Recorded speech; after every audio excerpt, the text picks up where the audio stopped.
Hi friends, welcome to Samriya channel. Cook with Komali season 6 Saturday episodeல Soundarya ஒரு தரமான காரியம் பண்ணியிருக்காங்க. அது என்னன்னு பார்க்கலாம். அது கூடவே பார்த்தீங்கன்னா அட்வான்டேஜ் டாஸ்க்ல 4 வின்னர்ஸ் இருக்காங்க. அதுவும் யார் யாரு? அந்த அட்வான்டேஜ் டாஸ்க் மூலமா அவங்களுக்கு கிடைச்ச அட்வான்டேஜ் என்ன அப்படிங்கிறதையும் நம்ம இந்த வீடியோல பார்க்க போறோம். வாங்க வீடியோக்குள்ள போகலாம். குக் வித் கோமாளி சீசன் 6ல இந்த வாரம் டெய்ரி சேலஞ்ச், அதாவது பாலும் பால் சார்ந்த பொருட்களும் தான் இந்த வார குக்கிங்ல மெயின் இன்கிரீடியண்டா இருக்க போகுது. இந்த வாரம் பேரிங் ஒரு லெட்டர் பாக்ஸ் மூலமா நடந்தது. ஒவ்வொரு குக்கும் தனக்கு பிடிச்ச ஒரு நம்பரை சொல்லுவாங்க. அந்த நம்பர் எந்த கோமாளி மேல ஸ்டிக் ஆயிருக்கோ அவங்க அந்த குக்குக்கு பேர் ஆயிடுவாங்க. அந்த லெட்டர் பாக்ஸ் உள்ள ஒரு கோமாளி ஒரு குக்குக்கு எழுதின லெட்டரும் இருக்கும். ஃபர்ஸ்ட் செலெக்ஷனுக்கு வந்தது உமேர் லத்தீஃப். உமேர் ரொம்ப ஆசைப்பட்டது சுனிதாவை தான். பேரிங்க்கு தாங்க. அவர் ஆசைப்பட்ட மாதிரியே சுனிதாவே அவருக்கு பேர் ஆயிட்டாங்க. 2 பேருக்கும் இது மூலமா அளவில்லாத சந்தோஷம் தான் சொல்லணும். சுனிதா எழுதின லெட்டரும் உமேர் லத்தீஃப்க்கு தான். ஸோ உமேர் கரெக்டான நம்பரை சூஸ் பண்ணி அவருக்கு லெட்டர் எழுதுனா அந்த கோமாளியும் கரெக்டா சூஸ் பண்ணிட்டாரு. சுனிதா உமேரை வெக்கப்பட வச்சாங்க. லெட்டர்ல ஒரு இடத்துல உமேரை பைத்தியக்காரன்னு சுனிதா எழுதியிருப்பாங்க. அது என்ன பைத்தியக்காரன்னு எழுதிட்ட அப்படின்னு உமேர் கேட்டதுக்கு, என் மேல பைத்தியம்னு நான் எழுதினேன் அப்படின்னு சூப்பரா சமாளிப்பாங்க சுனிதா. இது எந்த ட்ராக்ல போகுதுன்னே ஒன்றும் புரியல. அடுத்த பேரிங் ஷபானாக்கு.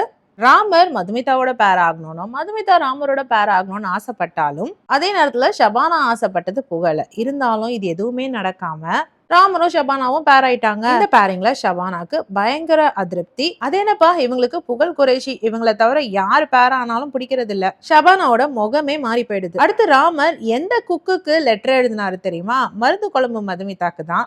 யாருமே கோமாளியா போக மாட்டேன் அப்படின்னு சொல்ற மதுமிதா கிட்ட வாலண்டியரா போக ரெடியா இருக்கிறது ராமர் மட்டும்தான். அடுத்த பேரிங் ஐடி விவசாயி நந்தகுமார். இவருக்கு பாத்தீங்கன்னா குரேஷி தான் பேரா அமைஞ்சாரு. இந்த பேரிங்ல நந்தகுமாருக்கு பயங்கர ஹாப்பி. குரேஷிக்கும் ரொம்ப சந்தோஷம் தான் சொல்லணும். குரேஷியும் மதுமிதாக்கு தான் லெட்டர் எழுதியிருந்தாரு. ரொம்ப நல்லபடியா சொல்ற மாதிரி சொல்லி அப்படியே போட்டு உடைச்சாரு. அதுதானே குரேஷியோட யூஸ்வல் ஸ்டைல். அடுத்த pairing Lakshmi ma'am and Thangadurai. Lakshmi ma'am ஆசைப்பட்டது புகழ், இருந்தாலும் கிடைச்சது தங்கதுரை அண்ணா தான். தங்கதுரை அண்ணா அவங்களோட செல்ல அம்மாவான சுந்தரி அக்காக்கு தான் லெட்டர் எழுதியிருந்தாங்க. அந்த லெட்டரை படிக்கும் பொழுது ரொம்ப எமோஷனலா இருந்தது. தங்கதுரை அண்ணா நிஜமாவே சுந்தரி அக்காவை அவரோட அம்மா மாதிரி தான் பாக்குறாரு. அவங்க சிரிக்கும் பொழுதும் அவங்க அம்மா முகத்தை பாக்குறதாவும், அவங்க திட்டும் பொழுதும் என் அம்மா முகத்தை பாக்குறேன்னு ரொம்ப அழகா சொல்லியிருந்தாரு. அடுத்த பேரிங் பிரியாராமன் மேம்க்கு. புகழ் ஒரு 2 குக்கா ஆப்ஷனா வச்சிருந்தாரு, ஷபானா இல்லைன்னா பிரியாராமன் மேம்னு. புகழ் ஆசைப்பட்ட மாதிரியே பிரியாராமன் மேம்கே பேரா அமைஞ்சிட்டாரு. ஆனா அவர் எழுதின லெட்டர் ஷபானாக்கு. புகழ் தன்னோட ஒய்ஃப்க்கு கூட இந்த அளவுக்கு உருகி உருகி லெட்டர் எழுதியிருப்பாரான்னு தெரியல. அந்த அளவுக்கு இன்னொருத்தர் பொண்டாட்டியான ஷபானாக்கு எழுதியிருந்தாரு. அடுத்த பேரிங் ராஜுக்கு தான். ராஜு கிட்ட நான் தான் போவேன் 2 3 கோமாளி சண்டை போட்டுட்டு இருந்தாங்க. அதுல சௌந்தர்யா ஒண்ணு, ஷர்ஜன் ஒண்ணு. ஆனா அவர் சூஸ் பண்ண நம்பருக்கு அவருக்கு கிடைச்ச பேர் பாத்தீங்கன்னா அவருக்கு கொஞ்சம் கூட பிடிக்காத ஷரத் தான். எப்பவுமே ராஜு சொல்வாரு ஷரத் மட்டும் எனக்கு பேர் ஆக கூடாதுன்னு. ஆனா இந்த வாரம் ஷரத் தான் ராஜுக்கு பேரா அமைஞ்சாரு. ஷரத்தும் சுந்தரி அக்காக்கு தான் லெட்டர் எழுதியிருந்தாரு. அவரும் என்னோட தாய் முகத்தை நான் உங்கள பாக்குறேன்னு தான் எழுதியிருந்தாரு. சுந்தரி அக்கா இந்த போட்டிக்கு நிறைய மனுஷங்களை சம்பாதிச்சிருக்காங்கன்னு தான் சொல்லணும். அப்படியே ராஜு அவர் சின்ன வயசுல லெட்டர் கொடுத்து அடி வாங்கின ஒரு சின்ன கதையும் சொன்னாரு. தன்னோட ஃப்ரெண்டுக்காக லெட்டர் எழுதி கொடுக்க போக அந்த பொண்ணும் ராஜு தான் எழுதி கொடுத்தாருன்னு நினைச்சு மேம் கிட்ட கம்ப்ளைண்ட் பண்ணி காரிடார்ல கூட்டிட்டு போய் எல்லாரும் முன்னாடியே காது மேலேயே போட்டாங்கன்ற ஒரு கதையை அவரே இந்த ஷோல சொன்னாரு. அதை நல்லா அவரோட பாணியில ஃபன் கலந்து சொன்னாரு. இந்த கதை உண்மையா பொய்யான்னு தெரியல, ஆனா அவர் சொல்லும் பொழுது அது கேட்க ரொம்ப ரொம்ப நல்லா இருந்தது. மிச்சம் இருந்த கோமாளி 2 பேரு தான், ஷர்ஜன் அண்ட் சௌந்தர்யா. இவங்க 2 பேருமே மதுமிதா வேணாம் அப்படின்னு சொல்லிட்டு இருந்தாங்க. ஆனா மதுமிதா தனக்கு தெரியாமலே ஷர்ஜனை சூஸ் பண்ணிட்டாங்க. ஷர்ஜன் ராஜுக்கு தான் ஆசாசியா லெட்டர் எழுதியிருந்தாரு. இந்த பேரிங்ல குக்குக்கும் சரி கோமாளிக்கும் சரி கொஞ்சம் கூட சந்தோஷம் இல்ல. கடைசியா மிச்சம் இருந்தது யாருன்னு பாத்தீங்கன்னா நம்மளோட எக்ஸ்பிரஷன் குயின் சௌந்தர்யா தான். இவங்க பேரானது சுந்தரி அக்காவோட. சுந்தரி அக்கா என்னோட பேரை நான் வேலையே வாங்க மாட்டேன், மகளை தாய் வேலை வாங்குவாளான்னு ஒரு சூப்பரான டயலாக் சொன்னாங்க. அதை கேட்டு நந்தா இப்படி சொல்லி கொடுக்காததுனாலதான் நாங்க வேலை செஞ்சுக்கிட்டு இருக்கோம், நல்லா வேலை சொல்லி கொடுங்கக்கான்னு சொல்லவும் சௌந்தர்யா நந்தாவை பார்த்து நான் என்ன உன் வீட்லயே வேலை பார்க்க போறேன்னு கேட்டுட்டாங்க.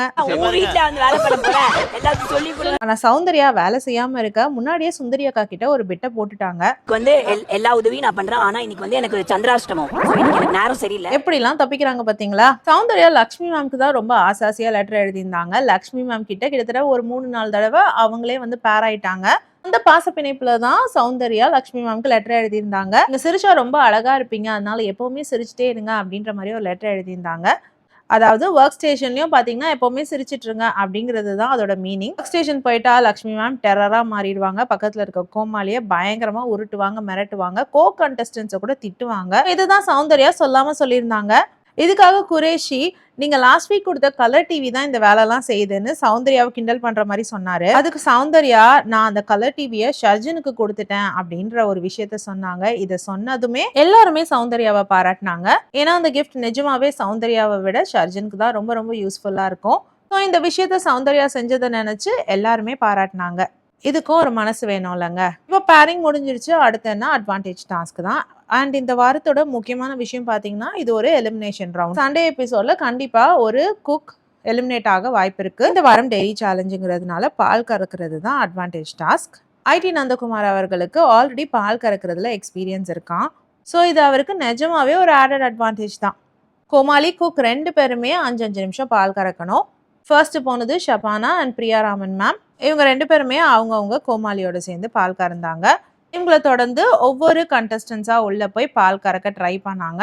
இதுல சில பேர் நல்லாவே பால் கறந்தாங்க. சில பேரால மாடிக்கிட்ட நெருங்க கூட முடியல. முக்கியமா சொல்லணும்னா சௌந்தர்யா, மதுமிதா, சுந்தரி அக்கா, லக்ஷ்மி மேம் இவங்களாலலாம் மாடிக்கிட்ட கூட போக முடியல. முக்கியமா கடைசியில வந்த யாராலுமே பால் கறக்க முடியல. சௌந்தர்யாலாம் மாடிக்கிட்ட எவ்வளவோ கெஞ்சி பார்த்தாங்க, கொஞ்சி பார்த்தாங்க. அது ஏறி மிதிச்சதுதான் மிச்சம். சௌந்தர்யாவால ஒரு சொட்டு பால் கூட கறக்க முடியல. இதுக்கு காரணமா ஒரு விஷயம் சொன்னாங்க பாத்தீங்களா, எங்களோட மாடுக்கு மூட் ஸ்விங் ஆயிடுச்சு அப்படின்ட்டு. அதுக்கு ரக்ஷன் ஆமா அதுவும் பொண்ணு தானே, அதுக்கும் மூட் ஸ்விங் வர வாய்ப்பு இருக்கே அப்படின்னு சொன்னாரு. அதுக்கு சௌந்தர்யா ஓ அது பொண்ணா அப்படின்னு ஒரு கேள்வி கேட்டாங்க பாருங்க. சுத்தி இருக்கவங்களாம் ஆடி போயிட்டாங்க. பால் கொடுக்குற மாடு பசுமாடு தானம்மா, அது பெண் தானே அப்படின்ற மாதிரி எல்லாருமே சௌந்தர்யாவை கலாய்ச்சாங்க.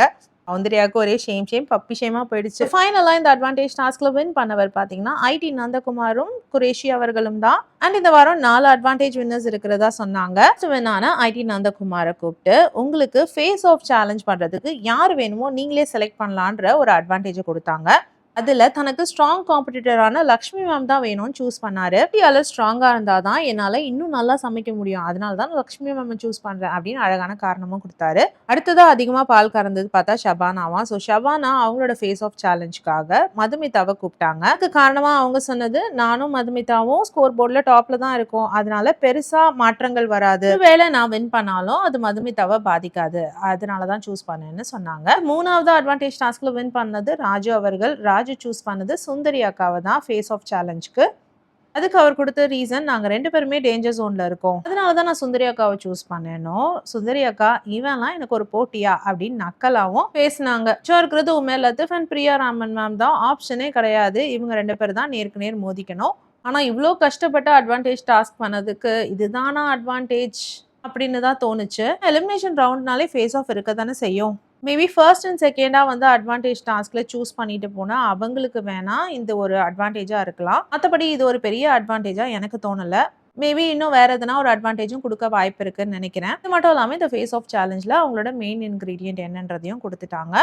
சீம்பால், பிளெயின், கோவா, க்ரீம் அப்படி இப்படின்னு நிறைய ஐட்டம் வந்தது. நாளைக்கு இந்த எபிசோட்ல இன்னும் பல ட்விஸ்ட் அண்ட் டர்ன்ஸ் இருக்க போகுது. செஃப் தீனா வரப்போறாரு, படக்குழுவும் ஒன்று உள்ள வரப்போகுது. இல்லாமல் கண்டஸ்டன்ஸ்க்கு இன்னொரு இன்க்ரீடியண்ட்டையும் கொடுக்க போறாங்க, தனக்கு கிடைச்ச மெயின் இன்க்ரீடியண்டோட சேர்த்து சமைக்கிறதுக்காக. ஸோ பல திருப்பங்களோட சண்டே எபிசோட் காத்துக்கிட்டு இருக்கு. வெயிட் பண்ணி பார்க்கலாம் இந்த வாரம் யார் எலிமினேட் ஆகுறா, இல்லை எலிமினேஷனே வேணாம் அப்படின்னு ஜட்ஜஸ் சொல்றாங்களான்னு சொல்லிட்டு பொறுத்திருந்து பார்க்கலாம்.